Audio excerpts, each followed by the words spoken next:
So who has the better shoes, Steph Curry or Kyrie Irving, right? So of course, Kyrie Irving signed with Anta and he's wearing the Shockwave 5 Pro. This is his actual shoe, kind of, right?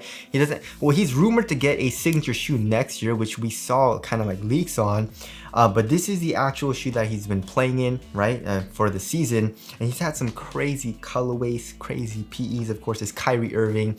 No one really beats Kyrie, but also no one really beats LeBron. LeBron and Kyrie have like the best PEs in the game, in my personal opinion. And Curry also, he kind of doesn't really have PEs that much. He usually just plays in regular, like, general release colorways, which is weird. But anyways, the Curry 11 is going for $160 and the Shockwave 5 Pro by Anta is going for $200, which is kind of expensive. $40 price difference. What are the differences? Which shoe is overall better, of course? But you know, both of these shoes are amazing performers, so right away, I mean, you can't really go wrong with either of them, but obviously there are differences, so whatever you prefer, we're going to try to go over which shoe's better in which category and stuff like that. So, and try to make some differences, you know? But again, if you guys do want to cop any of these shoes, I'll try to leave them feeling in the description box. But let's get started right off with the Tracciones. And of course, if you're playing on a clean court, both of these shoes are absolutely freaking amazing. The Curry 11, you have two hard stops, like really hard, like almost too hard because of this flow outsole. There's no rubber, which makes the shoe extremely lightweight, right? And because of that, I mean, you don't stop on, you know how the term is stop on a dime? You don't stop on a dime, you stop on a pin, you know what I mean? That's how hard this stops. It stops almost instantaneously, which is crazy.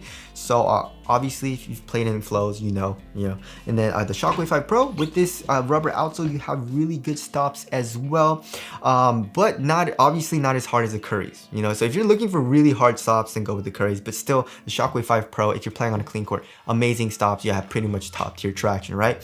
But also, both of these shoes are pretty affected by dust, right? And I would say the Shockwave 5 Pro is a little bit more affected by dust, but also the Curry 11 is still affected by dust. I would just say, like, as far as like picking up dust, it's around the same, and also the dust like wiping is around the same as well. It's a very easy and slight wipe. But the Shockwave 5 Pro, if you're playing and you forget to kind of wipe and you let dust build up, it slides a little bit more, just a tiny bit more in my personal experience, right, than the Curry 11, right? So just be careful on that. I guess the Curry 11 is slightly better in the dust department as well, just slightly.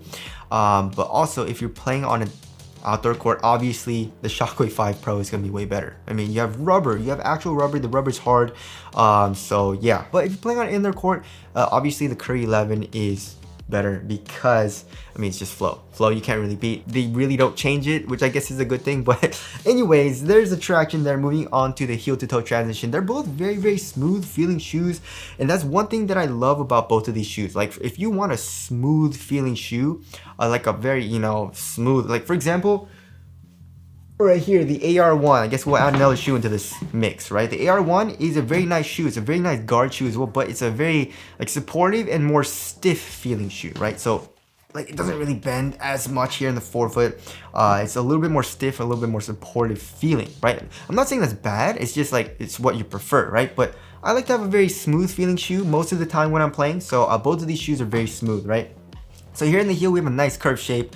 It is caged, right? But it still feels pretty soft and smooth here in the heel. Forefoot, nice curved shape, right? And look at that, super freaking flexible here in the forefoot, which I do like. But also we have a midfoot shank plate, which is made of carbon fiber for torsion support. So a very smooth feeling shoe. And also, nothing that I forgot to mention, there is a little bit of an outsole curvature here in the Shockwave 5 Pro, which is very reminiscent to, you know, Kyrie's Nike shoes. So that feels pretty nice. You know, you have a little bit more rubber coming up here on the medial side. The Curry's not as much because it's like a little bit more edged out. You know what I mean? It doesn't do that as much, you know? But anyways, also the Curry is still really smooth, right? So here in the heel, we have a nice curved shape. Here in the forefoot, super curved shape as well. I would say I like this curved shape of the sole a little bit more here in the Currys. But also we have a very flexible forefoot too. So both of these shoes are very smooth feeling for heel to toe transition when you're doing heel dominant strides down the court. Comparing it to like the AR1. The AR1 feels a little bit more springy. You know what I mean? It has a little bit more spring back, a little bit more stiffness feel to the actual sole of the shoe. So there's a little bit of a difference there, right? So anyways, let's tie it up for a heel to toe transition pretty much. And then for the cushioning setup, obviously the Shockwave 5 is better in my personal opinion, right? So it has better court feel, better stepping comfort. It's way more comfortable. But also you still have really good responsiveness and better impact protection. right? While still being better for court feel, which is kind of crazy, you know what I mean? So the Curry 11 still has pretty good court feel. You have good court feel, but there's not a lot of compression here in the heel. Step and comfort also isn't very nice. And you have a regular insole, you know, it's whatever. And then underneath that, you have a really stiff strobe board. So it's supposed to be dual density, right? But then you don't really feel anything as much. You know, it feels very similar to like all of his other shoes with flow. But then the Shockwave 5, you have full length nitrogen foam, which is really nice. It's super duper soft. I mean, the insole is pretty nice, and then underneath that, however, you have a very nice soft mesh board, which is absolutely amazing, which I wish Under Armour would do in their Currys or in like their shoes, you know. But yeah, the Shockwave 5 Pro, this cushion is just way better while still being just as responsive and lower to the ground. You know what I mean? So there is the Shockwave 5 Pro cushioning setup, and also it still feels like this has a little bit more compression here, even though this is caged. You know what I mean? I guess the Curry 11 is caged here, but it's still like mostly cushion or foam, you know. But anyways, there's the cushioning setup there. Moving on to the upper. The upper, I would say, pretty much tied up. As far as the like quality goes, I would say they're both pretty nice. I like the quality in both of the shoes. I guess the fuse is also a little bit cheap feeling in both of the shoes as well. But yeah, if you feel the actual toe box here, it's thin, conforms to your foot, but also very supportive. It's the same thing here in the Curry 11, right? You can see with this fuse material, it adds a little bit more support and durability. It's also super duper thin. And then here in the midfoot, same thing, very thin, right? And it still feels very supportive as well. And then for the tongue, they both have around the same amount of padding. They're both half booty construction tongues as well. And then here in the ankle area, I would say that the Shockwave 5 Pro has a little bit more padding. It has an actual like Achilles pad a little bit. The Curry 11 is a lot more minimal feeling, right? So I guess for the Shockwave 5 Pro, it feels a little bit more cozy in the back of the shoe, but for the most part here, like the midfoot and in the forefoot area, it feels very similar, as in like they're both thin, conforms to your foot. Pretty nice quality materials as well. So yeah, pretty much the same feel on foot for the forefoot and midfoot. The ankle area is a little bit cozier in the Shockwave 5. So not that big of a difference. And now moving on to the fit. So for the flows, right, I went up half a size for the Curry 11 because flows, I don't know why, but they do run a little bit flat, which I do like because that's a little bit closer to the anatomy of the foot versus like, I don't know, like this, which is very pointy right here, you know what I mean? So yeah, I went up half a size for the Currys and they fit me like a glove. And then the Shockwave 5 Pro, I went true to size and they fit me like a glove. I would say there's a little bit of length though for, obviously because I did go up half a size. I feel like I would still be okay if I went true to size. However, it's still a nice fit going up half a size. So if you want a really snug fit, then go true to size for the Currys. But if you want a little bit more relaxed fit, then go up half a size, right? But yeah, true to size for me in the Shockwave 5 Pro is really nice. You know, it's a very nice snug fit as well. It's a very similar fit too, you know, slightly narrow. And also here in the toe box, it is pretty snug.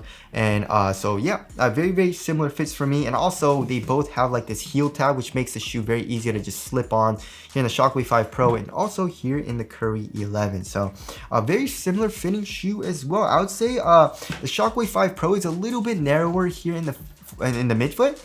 But it's not that big of a difference, right? The Curry 11 is a little bit more relaxed. It's a little bit wider here in the midfoot.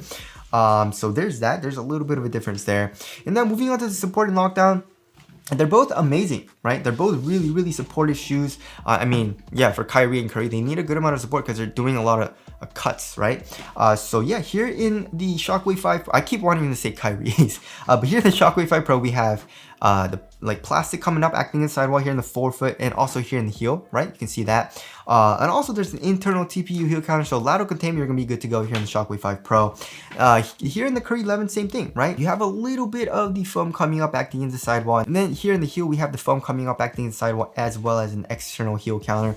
But yeah, I mean, I would say that the Shockwave 5 Pro feels a little bit more supportive because there is a little bit more material here in the forefoot. The Curry 11 is a little bit more softer, right? So this kind of moves around a little bit more, as you guys can see. Look, right? So it's not like your foot is coming out of the footbed, but here for like this material, it kind of moves a little bit, just a tiny bit. So I would say the Shockwave 5 Pro is a little bit more supportive in that way, but it's just me nitpicking, right?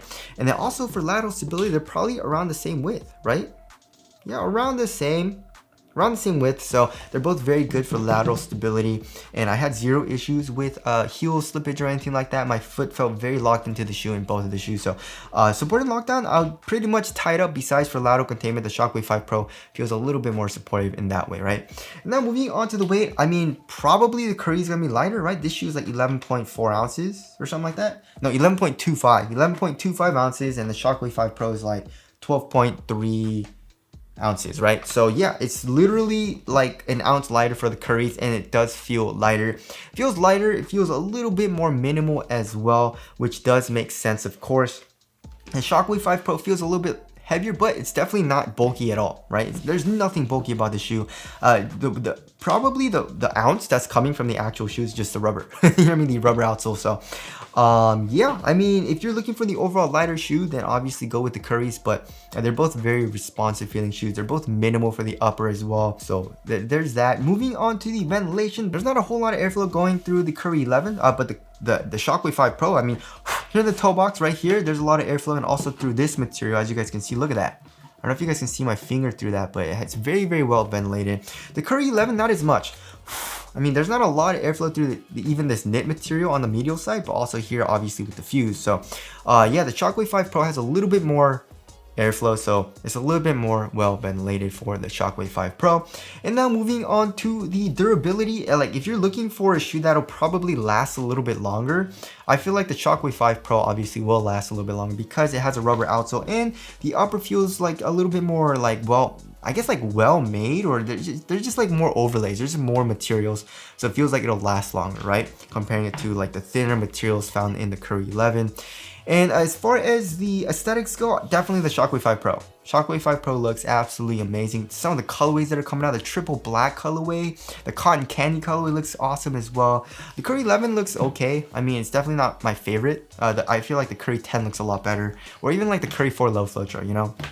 So tell us what you guys think looks better down in the comment section below. So wrapping things up, right? So if you're looking for better traction, something a little bit more responsive, and also a little bit lighter, then obviously go with the Currys. But if you're looking for cushion, but also something that has really good core feel, and is still responsive, but is still really comfortable, go with the Shockwave 5 Pro. And also another nice little bonus is the outsole curvature, and also this traction is still very, very nice, right?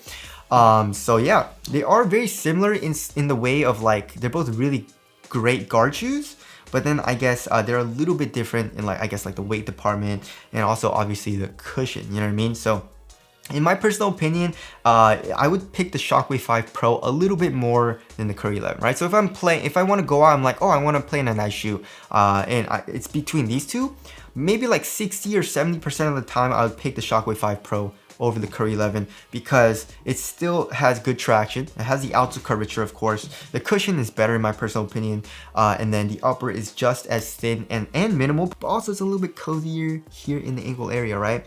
So yeah, in my personal opinion, I like the Shockwave 5 Pro a little bit better, but still the Curry 11 is very, very nice, right? So anyways, that about concludes this versus video. So I guess Kyrie shoe wins, but I'm very excited for his actual signature shoe with Anta coming next year.